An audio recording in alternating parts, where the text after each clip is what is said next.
Hi, my name is Shay. I'm a feminine guidance coach. I lead retreats, do talks, women's circles, one-to-one coaching, and online courses and programs.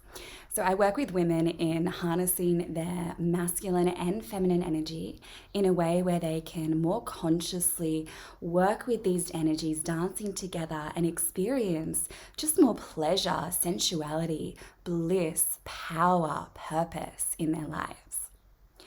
So today I wanted to do a short video. I'm literally just finished with a run and I'm nice and shiny with sweat. And I wanted to talk about the feminine way to work out. So if you're starting to learn a little bit more about masculine and feminine energy dynamics and how they show up and what they mean, then you might be at this question of like, okay, so I want to be a little bit more in my feminine. How do I still exercise and work out in a more feminine way? Knowing that masculine is really more focused, penetrative, like it's this singularity energy. It's very strong, it's often forceful, it's linear, so it's like one direction, where the feminine is the flow, the dance, the kind of moving, dynamic energy. It's uncontained. There isn't really a beginning or an end. There's no linear fashion to it. So if you're wondering, okay, well, usually then if you're thinking about how you work out, I probably do work out much more masculine, and you want to bring more femininity into it, then I'm going to share with you how you can do that in a really easy way without having to change a whole lot about what you do. First off, just know that expressing masculine energy is not bad. It is natural, it is needed. Masculine and feminine are both two poles within you. And it's not that it's either one or the other. Actually, there's a mixture of them. There's always this kind of like dance, movement of these two energies coming out in different moments. So expressing masculine energy is needed in life. We need to be focused. We need to be on purpose. We need to have that penetrative energy in the world. But so often, most of us women are so used to expressing that energy because of our society, the way we were brought up, our culture, the structures in the world, what our work demands of us.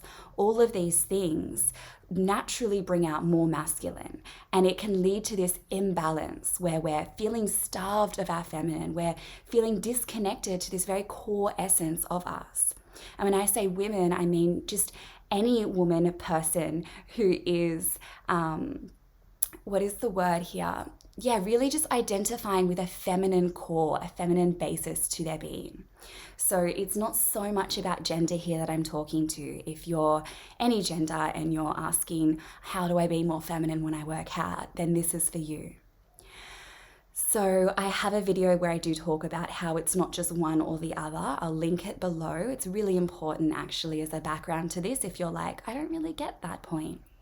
And also just right now, if you're liking, these videos, if you've been watching a few, I often get a message where I'm like, I've just binged on like 20 of your videos all night, like one after another, which is such a beautiful compliment.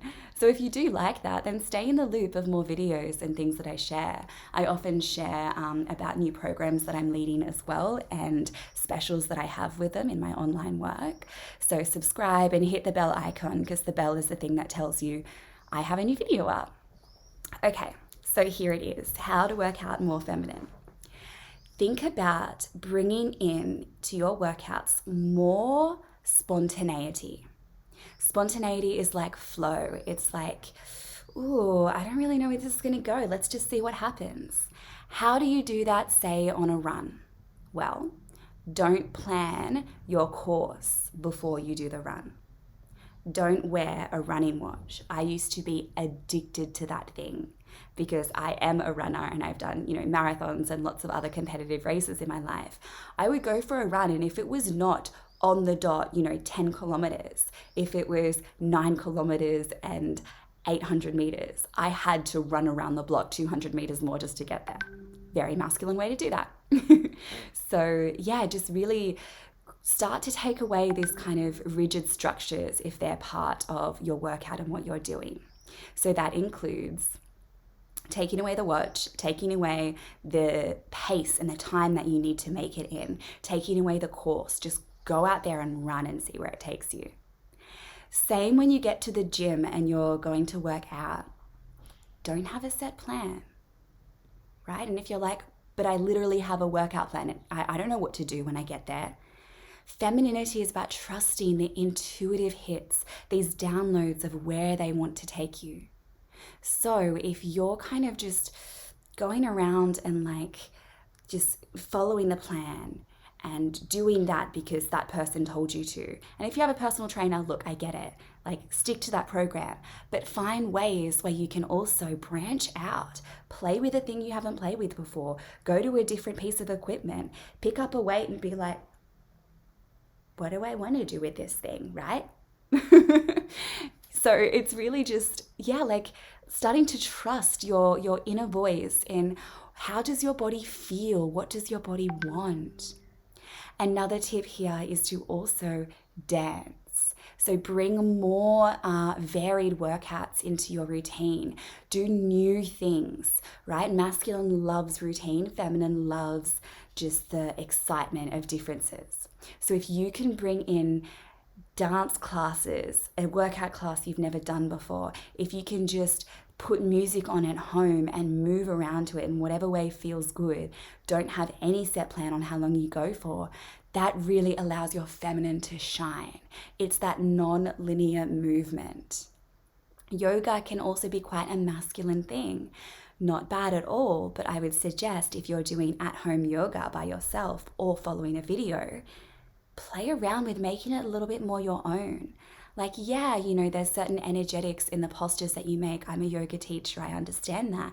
But I also understand the beauty of touching that feminine essence in a moment where you're like, actually, my arms want to do this right now. And doing that. So there it is, really simple way to start bringing more feminine energy into your workouts. Less structure, less set times, less set plans and movements. If this is all feeling to you like, oh, but I like the structure and the control and all of the things, I get you, I'm with you. Part of my journey has been healing from actually orthorexia. If you know orthorexia, it is literally an intense control of eating and exercise. I was really at a horrible point in my life, but it also became the down, dark place, which sparked my awakening into all of this work I'm doing now. So I understand that fear that may arise with the uncertainty and the not knowing what to do and having to have a plan. But the more you try it out, the more you play around with shifting things, the more you'll start to feel how nourishing it is to your feminine soul and how much you want to do that more and more. So I hope this felt juicy for you. If you're watching this before the start of November, I have a new women's circle just about to begin. We have a few more places left. The topic for our women's circle is actually sex this time, sex and intimacy. I've had a lot of sign-ups come in very early for this already, and I think it's just because us women love getting together and speaking about this in a conscious, supportive, non-judgmental way. So if you're interested in that, you can follow the links all down below to the work I'm doing, my retreats in Bali as well, all of that you can find there. Happy working out in your feminine, juicy flow. See you soon.